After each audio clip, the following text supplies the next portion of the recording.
Quinn Simmons is back training, and what I thought straight away was, wow, he is riding hard. Now, obviously not super hard for maybe him, but pretty hard. 290 watts for 2 hours today. Pretty difficult ride.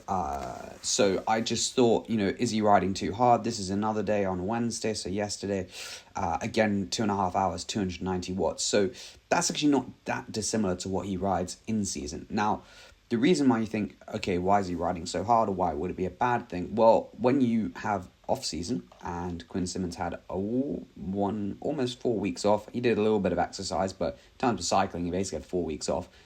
Your zones are going to change, your lactate threshold, etc. is going to change. Now, there's not much written about this, but I did find this study, which admittedly is, I think it's a master's thesis, so not like super confident in that sense.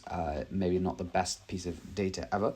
But anyway, actually it might not be. So yeah, what they did was they looked at a 4-week sedentary lifestyle in highly trained young cyclists.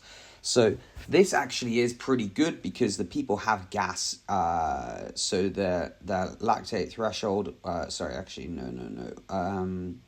the VO2 max that they had was like 80, which is decent. So basically the point is they actually had some talent. So the people they picked here were 20 years old. They had a body weight 68 kilos, but their VO2 max was 78.5, which is actually good.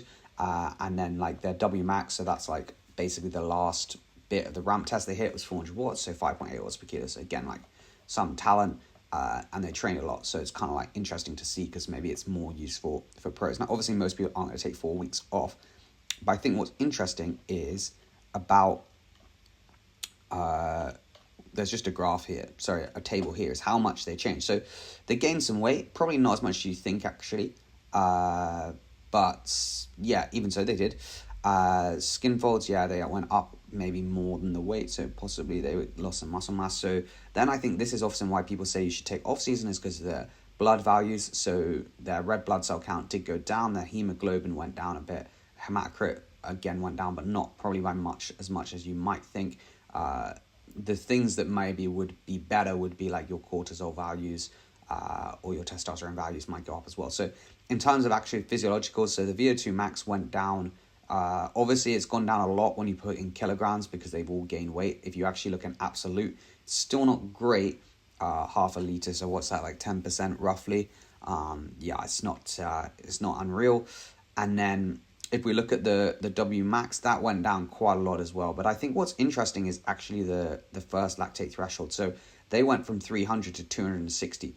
That's a big decrease, like 40 watts in 4 weeks.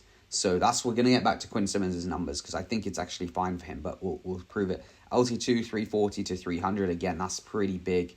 And goes to show that like you can't just start getting back in straight away.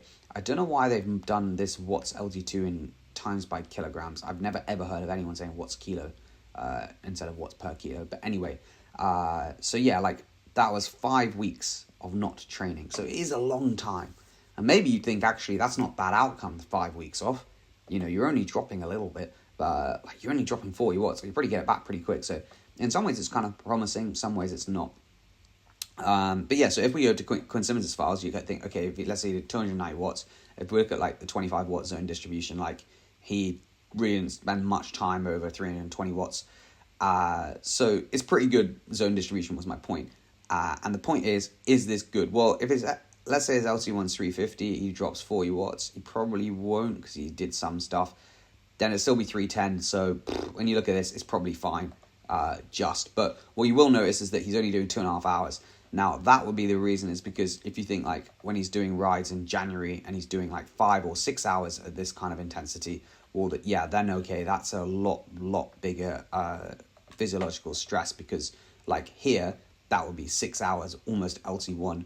Well, here, he's actually riding easier, maybe. And obviously, like, he doesn't have heart rate on, unfortunately. But you can see, like, here, it's going to be way further as an LT1, so it's going to be significantly less stress. I can imagine his heart rate here is going to be way higher. Like, this could be close to LT1 ride. But obviously, for him, it's going to increase so much, the LT1, based on this, that, like, it doesn't matter massively. But I think what it goes to show is that, like, if you're really strong, you've got a lot of more like tolerance of where you're going to ride, like in terms of LT1 and stuff.